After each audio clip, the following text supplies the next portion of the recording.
Yeah, actually, at a point in any retreat, I feel, okay, shut up, Viradhammo. Enough ideas. So then I start to crack stupid jokes or distract the time.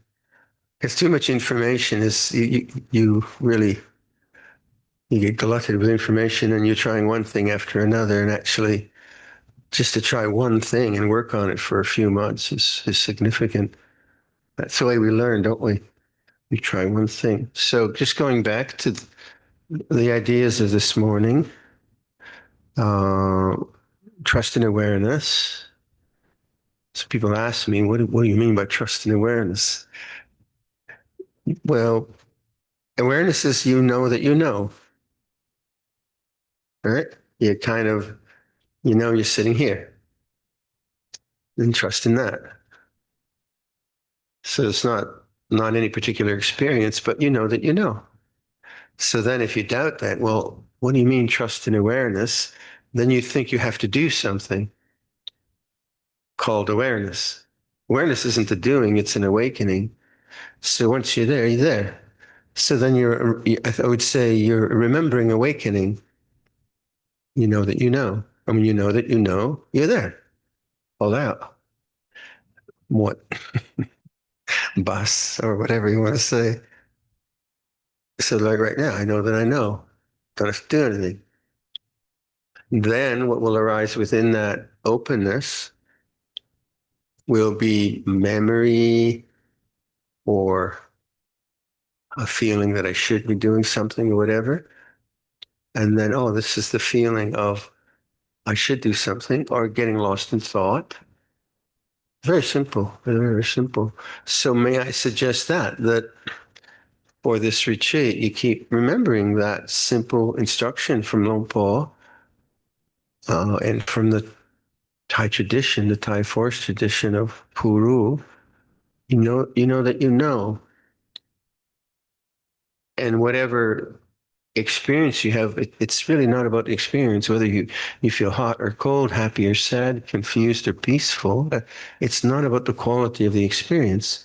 It's the knowing. You know that you know. I mean, it's so simple. It's just so ordinary. Then if you're doing walking meditation and you find you're thinking about something after the retreat, you get to the end of the path and you stop. Oh, I know that I know. Just like this. Stay there. You're home. It's rather like you get home and then you think, I need to go somewhere. And then you start looking for some experience or something I need to do. Mostly you look at trying to get rid of thought. Mostly, I would say. Maybe, I think. Because what happens is you identify with thought, ego identifies with thought. So thought comes up and you get caught up into it or whatever. Then when the thought ends, rather than no, you're home. When you notice that you're home already, then I have to do something about thinking. So then you might really try hard to be aware of something to get rid of thought. So the important thing is to notice when you know that you know. So like right here, you don't have to know anything. So for all of us, each of us is experiencing a different room. You're receiving these sounds in a different way, but knowing is the same. You know that you know. So that's one thing. And for me, that perception of this experience is in awareness. I find that really helpful. Very spacious, very silent, or that statement, I know that I know. And that is a training to be done. I mean, it's so simple. You think, well, that's not a training, that's life. But it is. It's a reminder that the deep realization that our teaching is offering us is from that place. The rest takes care of itself. So the idea of waiting, and you watch, I need to do something, the restlessness. So there's that. And then the other is the opening of the heart. And I think like moving between those and combining those is probably sufficient for a lifetime, don't you? Like just opening the heart and just understanding that. First of all, understanding I know that I know.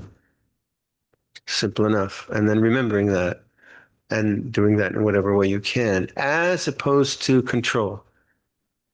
Control is different for me. Like when I'm weaving and I'm trying to get the right texture and I'm trying to get the edges right, I'm controlling something. I'm controlling the object of my work, which is what we do necessarily. But awakeness is before that, before I try to control anything. Then from that, I can certainly make sure I drive the car right or make sure that the bread doesn't get burnt or whatever you want. But just before any idea of control, there's the open, awake mind. And the opening of the heart is, to me, um, a very nourishing space. We use that word in English a lot, nourishing. Where you really, your citta gets very full with goodness and well-being and so forth. Just think of like say the generosity that I experience as a monk is is crazy good. It is so beautiful to see how much generosity. And then, but I see, uh, I'll say, "Oh, thank you." They say, "No, no, no, no, no, no. Thank you, Bante. Thank you." And that is so fulfilling, isn't it, in the heart? And you can see if we don't have that fulfillment, then tanha has more chance to take over because we don't feel fulfilled. So opportunities of spreading metta or opening the heart or giving, like these, we are helping Afghani refugees in Ottawa. We've been supporting the last 2, 3 years. Another two we're supporting. So it's an Afghani family of doctors. I might have spoken about this last year, but when we brought them a whole bunch of Afghani food, we found an Afghani food store, and then we bought them a whole bunch of Afghani food for Eid, and they were so happy. But I'm sure I was happier. I'm for sure I was happier. And what is that about? That's an important part of going beyond wanting, because we feel fulfilled in those kinds of ways. And Thai culture is so rich in its generosity, rich in its heartfelt um, ways of relating. So those two things, I think that if you keep cultivating that, then the rest I think will take care of itself. It really will. Because life's events are going to teach you or not, but you will have life's events. Someone will do something and you will experience something. And in the midst of that experience, if there's awareness and open-heartedness, you respond appropriately, you learn what you learn.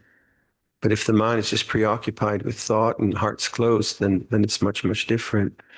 Then if that becomes, say, the standard, a kind of like a benchmark of your being, say, more and more you go to the silence, this is in awareness, and the heart's open, then you see what you see the other happening. So let's say you're at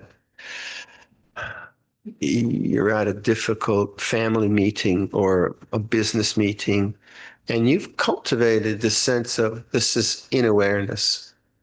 You can still focus on the meeting, but you've now got a kind of background refuge.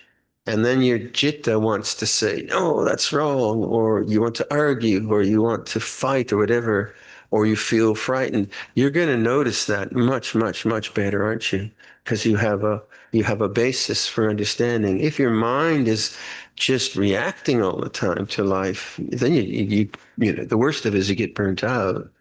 But if you've got a basis about open heart, then I think we all know this. It's just I have to say something. Feeling the time.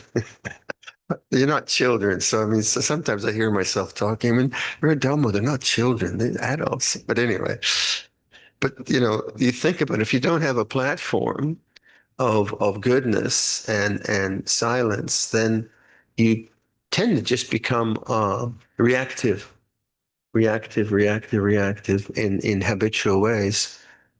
We're breaking up the reactions, we're breaking up the habits by awakening to them.